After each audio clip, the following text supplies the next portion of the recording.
Hai semuanya, hari ini aku akan sharing lagi dari khotbah gembala kami Pastor Berry Pratna di Overcomer Church tanggal 8 September 2024. Jadi aku mau share yang masih berkaitan dengan videoku yang sebelumnya bahwa semua orang diberkati, tapi gak semua orang dapat privilege untuk menderita. Lah, bukannya privilege yang baik itu adalah terlahir sebagai orang berada, terpandang, dan kaya, punya semuanya gitu ya. Enggak, justru adalah orang yang mendapatkan hal privilege dalam menderita untuk Kristus lebih tepatnya adalah orang-orang yang terpilih, yang Tuhan taruh gitu di jalan khusus. Untuk apa? Untuk kita punya tetap hati yang teguh, yang tetap mengatakan, Lord, you are my everything. Engkau tetap segalanya bagiku. Apapun situasi dan kondisi penderitaanku, aku tetap mengikutimu. Jadi diberkati atau menderita yang jadi sebuah privilege, saudara? Ya, jawabannya adalah menderita. Jadi kita lawan kebalik, mungkin lawan arahnya dari dunia gitu.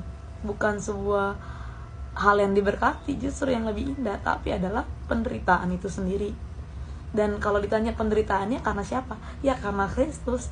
Dan Paulus mengatakan di firman Tuhan, mati karena Kristus, menderita karena Kristus, oleh karena Kristus, bagi Kristus. Dan Kristus itu sendirilah yang membuat kita menderita, saudara.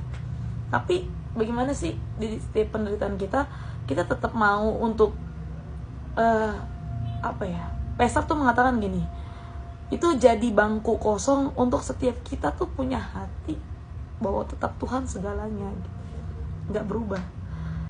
Contoh di firman Tuhan, tokoh Alkitab yang punya penderitaan tapi hatinya tetap gak berubah adalah, atau bisa disebut paket komplit, itu ada di hidupnya Daud. Bagaimana Daud gak berubah, bagaimana sebelum dia terpilih menjadi raja, bahkan sampai dia menjadi raja yang sangat powerful untuk bangsa Israel. Dan di sini kita mau belajar untuk diantara iman, pengharapan, dan kasih, mana sih yang lebih berat untuk dijalani? Jawabannya adalah kasih. Terlihat sangat simpel, terlihat sangat dekat dengan kita, tapi sangat susah untuk dijalani. Kenapa gitu? Di sini kita belajar di Matius 18 bagaimana di sini kisah Petrus yang bertanya kepada Tuhan. Dia berkata gini, Tuhan, harus berapa kali aku mengampuni saudaraku? 7 kali? Tuhan berkata 77 kali 7. Jadi banyak banget kan. Jadi nggak ada alasan kalau kita disakiti kita nggak bisa mengampuni. Bahkan di sini firman Tuhan katakan, punya perumpamaan bahwa orang yang bersalah atau menyakiti kita tuh punya utang 100, tapi kita sendiri nih yang disakitin itu tuh aslinya punya utang 10.000. Jadi kita nggak punya hak untuk nggak ngampunin orang yang punya utang 100 dinar, sedangkan kita sendiri punya utang 10.000 dinar sama Tuhan gitu, punya kesalahan yang lebih besar aslinya. Jadi kalau diibaratkan 10.000 dinar itu kayak udah miliaran lah, saudara, kalau dirupiahkan ya. Dan masa iya sih kita nggak mau ngampunin orang gitu yang bersalah sama kita? Saudara, sama-sama kita belajar bahwa kasih adalah yang terbesar. Mari kita perjuangkan kasih di antara kita, sekalipun memang kita masih marah karena kita masih manusia, kita masih kecewa, tapi ayo kita cepat-cepat ngelupain, kebasin bahwa kasih harus kita angkat gitu di tengah-tengah kita, di hati kita.